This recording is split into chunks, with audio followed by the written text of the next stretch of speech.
الخفي الصريح يسعك الفضاء الرحيب الفسيح. So, today's topic that we're going to be talking about is who's talking in your head? Our head, lots of things happen in there. Yeah. Talking, self motivation, and a lot of putting down also, right? So let's not waste much time. I believe a lot of us have arrived here in this space very calm, very composed. Some must have arrived in here a little tired. Some have arrived with a mind that hasn't stopped talking all day. So let's settle down and take a deep breathe in and breathe out. Okay, so nothing needs to be pushed away, nothing needs to be fixed right now. Allah never asked us to silence our heart or our mind, but He definitely did ask us to be aware of what we allow to live in there. So we will begin gently, not by controlling our mind or our hearts, but by noticing it, just being aware. The inner voice that we rarely question. There is a voice inside us that lives every single day, every single night with us. It's like a part of us. It comments, it replays, it predicts, and it judges. And more than judging others, it judges our own self a lot. And most of us grew up assuming that if this thought is playing in my head, it must be true. Do you agree with that? Yes, no, right. So if that belief feels familiar, just notice it. And here is something freeing you to realize that a thought is not a command, it is not a fact, and it is not always wisdom. Sometimes it is simply noise which is passing through your head. And learning the difference between guidance and noise is a skill we were never taught, or most of us were never taught. And especially as women, as moms, we were never taught how to silence them or let it slide on the side, you know? So today we will try and understand with the basics that what are thoughts really? A thought is simply a sentence, an image, or a memory produced by the brain. That's just a definition of what thoughts are. Now, some thoughts could be helpful, some could be old, some protective, and some not necessary at all. And most thoughts that come into our minds are very, what would I say? Very automatically. You don't have any control over them. They enter your head without any permission and they just come in. At this point, don't analyze anything, but just notice, is your mind quiet? Is it busy? You're present here, but thoughts going in the head, what's supposed to be happening next? Or what are my tasks pending for the day? What exactly is happening in there? Just note them down. Now, this matters because as women, we carry guilt for these thoughts that we never chose. But Allah subhanahu wa ta'ala created the brain to generate, right? It has to generate those thoughts, it has to generate feelings, so it's generating. But Allah did not create the brain to judge. But oftentimes we're left judging, even if it is our own self, our actions, our behaviors, our thoughts as well. So remember one thing that Noticing a thought isn't a sin. What we do with that is where our responsibility begins. And to understand that, I just want to briefly explain. Maybe some of you have already done the brain house with me before, but just quickly, I want to go through the brain house with everybody. So I describe the brain as a house which has three floors, and we divide it as the ground floor, middle floor, and the top floor.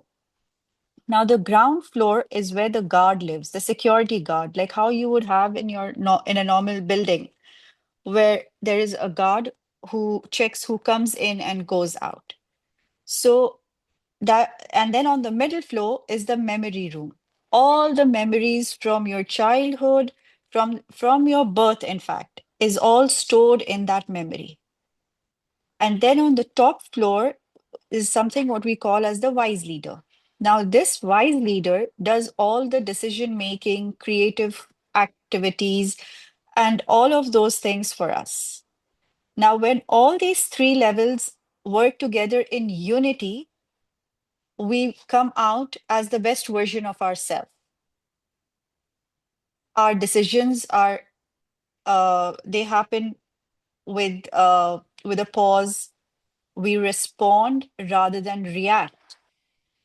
So our aim is to understand what exactly how the brain house works and how it is divided.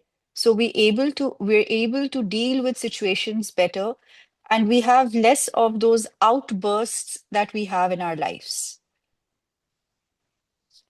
So now, quickly, let's get into a little bit more of a detail. The security guard is the protector.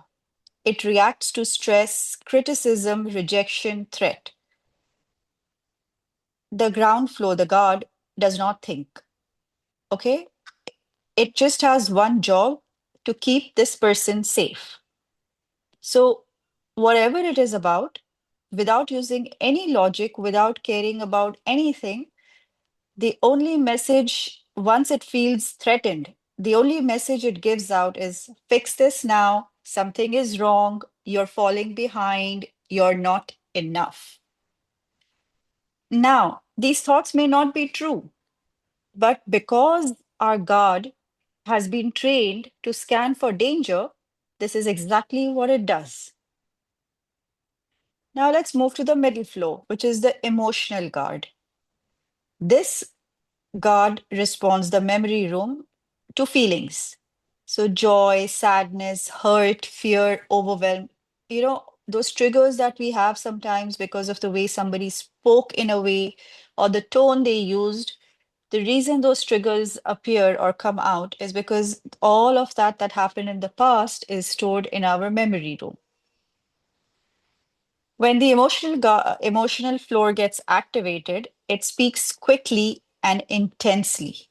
No analyzing, only feeling. So we have those emotional outbursts where we are crying and screaming at the same time. That happens when your middle floor is activated. Now, let's go to the top floor, which is the wise leader.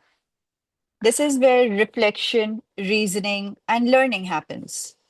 When is active, this level is active, you can pause, you can think, you can see your options, and then make choices. So, this is the part of your brain that says, let me think about it. I need some time, or let's talk later when all of us are feeling better. These are the sentences that come out of us when the wise leader is active. So now you can recall any of the situations that happen in your life and classify them and try and understand which of these floors were active. And that will make you realize that every time each floor gets disconnected, especially the ground and the middle, all senses flow out because the wise leader switches off. It cannot function when there is pressure. Now, when life feels steady, security guard is calm. Your memory floor, the middle floor is regulated, and the logical guard is awake online, able to connect.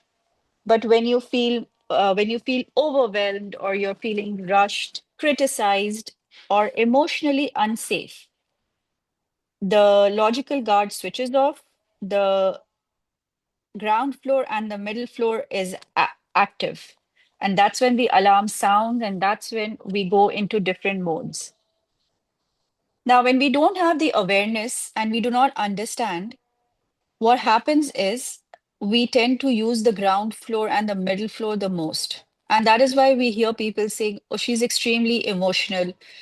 Her anger is always on the tip. You know, every small thing just puts her off. This is because we do not understand how the brain house is working and why we are on so high alert. This is not failure. This is just lack of awareness. And this is just the way we have been wired, which we need to understand. Now that the brain house is clear, let's walk further down into the thoughts that come up in the brain. When we spoke about the thoughts in the beginning, we said that a lot of thoughts come up automatically. And in psychology, the way we look at them as these automatic thoughts is a shorter way of calling them is ants, which is known as automatic or automated negative thoughts. Now, before I get into the detail of all of this, I want you all to go along with me on a virtual picnic. Okay? So let's all of us imagine that we are at a picnic spot. Those of us in Dubai, I know we're experiencing rain, but the weather is, subhanAllah, very pleasant. Chances of a picnic seem off, but we can always imagine it. So let's imagine that we're out there enjoying the weather and sitting out on the picnic. The picnic mat is laid out. The food, a hot cup of tea or coffee on the side, our book to read, and we enjoy the pleasant wind passing through us and that feeling of calmness around us. Okay? Now, slowly, an ant appears on our picnic. What would you ideally do with that one ant? Leave it there. It's not bothering us, just walking around, crawling around. It's not going to bite me now. It's like further away on my picnic mat. Let's leave it at it. Okay? Slowly, you notice after a while, there's another one popping in, a third one there, some crawling around your basket. Ooh, now slowly they're entering near the food. Now that food's gone to waste. We can't use it. It's become dirty, moldy, infested by ants. So now I want you to understand or imagine that your brain is exactly like this picnic. And these ants are actually those thoughts that enter. If you let those thoughts, what the first thought that enters your mind, if you let that, sorry, can I request everybody to switch off their mics if if they're not speaking? Thank you. Okay. So, like I was saying, if just in your brain, if you let that one thought wander, slowly you realize there's a lot going on in your head because another thought came in, and the third, and the fourth. Now, slowly they take over our head and we're filled with thoughts and our mind becomes too busy, a lot of clutter going on in the head. But if that first ant that entered or the first thought that entered your mind, if you had addressed it or flicked it away, your mind would have been a better place. It would have been less rushed. You would have more clarity. Now, the thing is, we think that these thoughts or these ants that show up, they're harmless. They could be because, like we said, that ants are, sorry, the thoughts that come into our head sometimes, they just there. There's some old thoughts that pop in. But anything that stays for too long in one place, like in our head, they start having an effect on us. Because what they do is they are opening the old memory, the memory floor on our brain house. They start slowly digging into that. This is what these thoughts do. So, one fluttering thought, if remained in the head for too long, open up older thoughts or older triggers which are there in your memory house. And if the memory house gets affected in your the second floor gets affected and is on alert, security guard will be alerted and your logical brain switches off. So you see how these ants are connected to your brain and to your brain house. And once the logical brain switches off, you're not going to be able to respond properly. You're going to be reacting. And at that point, just imagine all of this going on in your head. Someone comes in and just says something very casually, but because some thoughts were already working in your head and you were already getting worked up, your reaction to that person could be bizarre. And that person will be like, oh my God, what did I just say? Because that person doesn't know what's going on in your head. And when you calm down and when your logical brain is activated, you will realize, oh my goodness, that was my overreaction. So that is why address these ants as soon as they enter your head. It helps you deal with situation better. So what do your ants usually feed on? These automated negative thoughts, they usually feed on guilt, comparison, fear, or the thought of being not enough. So what you need to do is just don't feed them. Address them, look at it, and then take a pause, take a break, do your deep breathing exercises, your regulatory exercises, and regulate your emotions. That would be wisdom. That would be the right step. So now let's come back from our picnic into the session and continue here. Now I want you to make it more real, okay? Now imagine it's late at night, the house is quiet, and you've done your tasks and you're off to bed. Moms are usually the last ones. Very rare you'd find them to be the first ones in bed. But yes, hats off to those who do manage to be the first ones. But a thought appears, I didn't do enough today. Yeah? You notice it. You don't argue with it. You don't obey it. Instead, you pause and you say quietly, I see you. And then you choose a thought which is better or more true.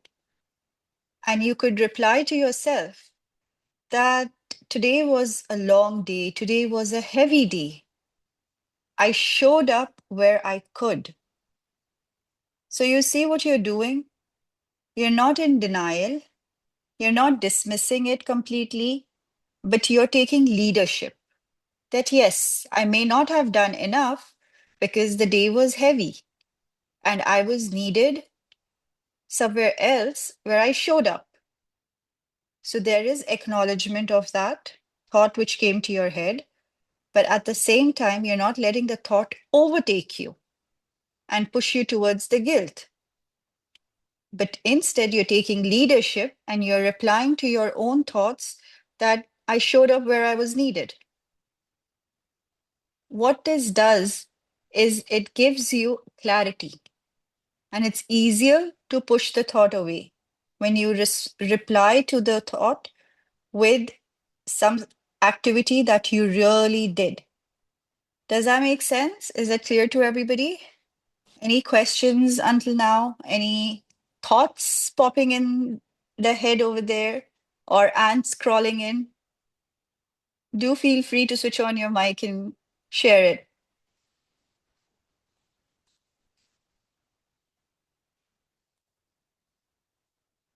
No? Okay, if you've put in something in the chat box, I will address them towards the end. But if there's nothing to share at this point, then let's take a quick mind holiday. So I'd like all of you to settle down comfortably on your chairs. And if you want, you can switch off your cameras, close your eyes, and just follow the instructions that I'm giving. Okay? Take a deep breathe in through your nose and breathe out through your mouth. Feel your body relax, shoulders drop, hands and legs feeling loose. Now, I want you to step out of whatever is going on into your in your mind. We're not escaping it. We're just stepping out. Imagine your thoughts are happening in front of you in the center of the room. They're moving, they're talking, they're repeating themselves. Now imagine yourself stepping away from the center towards the edge of the room, towards the corner of the room. Do it very slowly, nothing dramatic.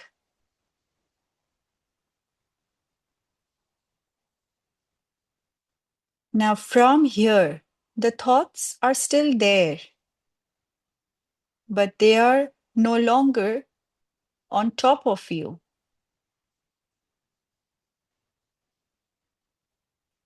You don't chase them, you don't answer them, and you definitely don't have to solve them. If a thought pulls you back into urgency, gently think to yourself, I see you, can see you, and go back towards the edge of the room. This distance that you're able to create is awareness. And the awareness is what creates choices. Now, slowly take a deep breath in and breathe out. Open your eyes and welcome back.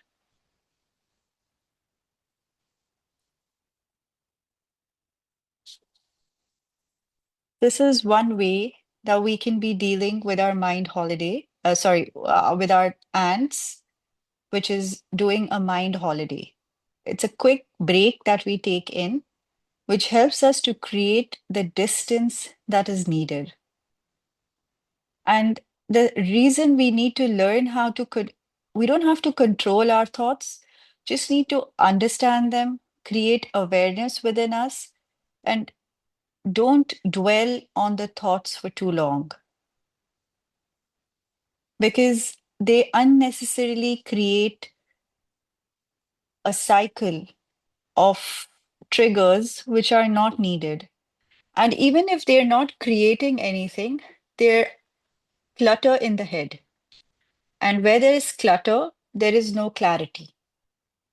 So don't flick them away, don't push them away. Look at what the thought is, address it, reply to it, and then move on. Because what happens is if you flick them away or if you force yourself, oh, I'm not thinking about it, I'm not going to think about it. If you do something like that, it's going to keep pushing back in and it's going to get stronger and stronger. But if you use the life anchoring that we did earlier, where you give a reply that, okay, I did not finish the tasks for today because it was a heavy day, but I showed up where I was needed. you know? So if you give a reply like this, the ant knows that they don't belong here anymore. And they're not going to haunt you back with it again and again. But if you push yourself or force yourself not to listen, it's going to keep coming back with more friends to attack your head. Okay? So now, as we move towards the end, we choose with wisdom, not force. So do not fight it. When the first thought, like I said, appears, pause. Just slow down, pause. Ask yourself, is this thought true? Is it kind? Is it leading me to somewhere good? Is it helpful? Then choose, I wouldn't say a positive thought, but a thought which is more true. For example, if you have a thought that says I'm failing, you can change that thought to saying I'm learning under pressure. If a thought comes, I can't handle this, you can say this is heavy. I can take one step at a time. So when you do something like this, it is not a sign of weakness. It is emotional maturity. So you're choosing wisely with hikmah. And you're able to do that when you are aware of how your mind works, how the brain works, what are the thoughts, what do thoughts actually mean, and how they affect our thinking process. Okay? So, towards the end, what I want to leave you with is you are not your thoughts. You are the one who notices them. Your mind is a tool. Your heart is an amana. Some of the loudest voices in your head were never meant to be lifelong residents. So this week, don't aim for silence. Aim for.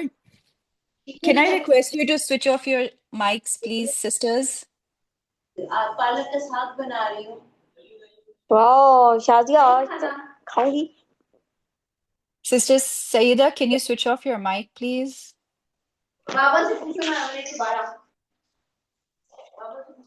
Not able to switch them off. तेरा mic open था sorry It's okay. Please just switch it off. Thank you so much. Okay, so like I was saying, that your aim is for this week is not to silence your thoughts, but your aim is to notice them. Okay? One thought, one pause, one conscious choice. And trust that Allah subhanahu wa ta'ala is seeing the efforts long before the outcome. So I pray to Allah subhanahu wa ta'ala that may our inner voices soften. May our thoughts become wiser companions, and may our hearts feel guided and not pressured. Ameen. Jazakallah khair. And do remember, like I said, that your mind is only a tool and your heart is an amana. The actions that you take, that is what we will be responsible for and accountable for. We are not accountable for the thoughts that cross our mind because they're just fleeting thoughts. Jazakallah khair, sisters.